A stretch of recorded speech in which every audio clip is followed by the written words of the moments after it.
Salutare, toată lumea, am revenit cu un nou gameplay. Castle Clash.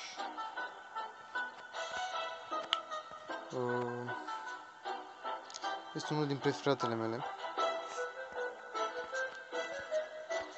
Am jucat destul de mult timp. Și am început din nou pentru a vă arăta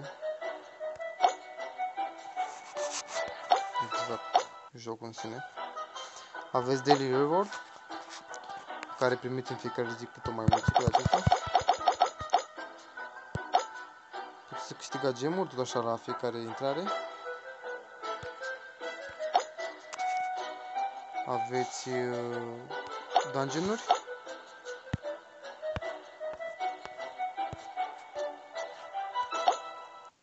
Puteți să atacați alt player. Aveți aici available loot. Dacă nu vă combine goldul, puteți da next. Next. Până găsiți un anumit player care are destul gold suficient pentru dumneavoastră ca să-l atacați. And avem shop, resources, avem gold mine-uri, mana mill, gold world, mana world, warehouse, avem enemy camp, hero altar, hero base. O să vă zic mai târziu ce faceți cu ele. Defense-uri, watchtower, wall, bombe. Aveți mesaje care primiți anunțuri dacă ați câștigat sau ați pierdut, depinde de apărerea dumneavoastră. Mail. Aveți guild, arene, rankings. Puteți să cumpărați gemuri, bineînțeles pe bani reali. Aveți shield-uri între 10, 24 și 72. Bineînțeles de cumpărați pe gemuri. Avem social, private, friends.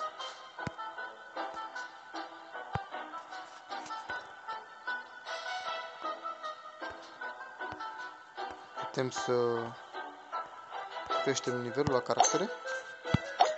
Avem pe training.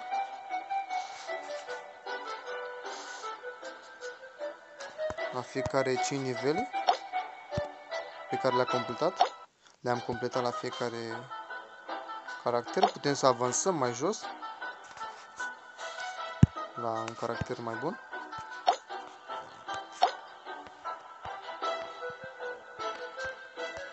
Momentan avem 30 la gold, 30 la mana. Pentru a mări capacitatea putem să dăm la gold world, level up.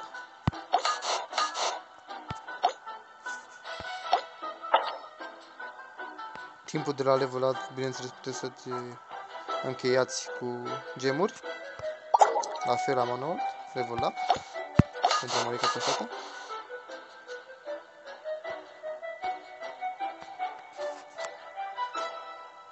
Pentru a putea face mai repede gold, puneți mai multe gold mine-uri. Puteți colecta mana sau gold printr-un simplu click pe ele.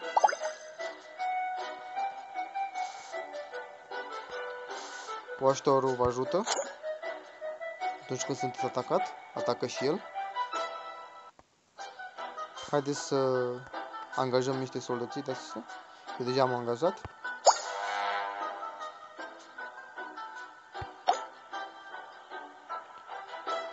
Prima dată când intrați aveți 20 maxim de soldăței, dar bineînțeles prin level up puteți să avansați, să puneți mai mulți.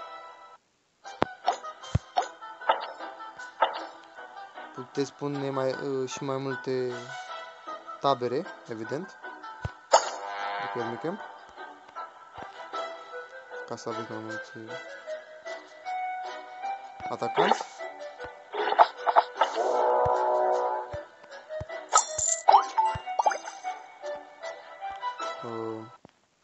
aveți și eroi speciali pe care puneți aici la Hero Base. Momentan nu putem. Să luăm să învățăm un level. Dar puteți să puneți eroi speciali.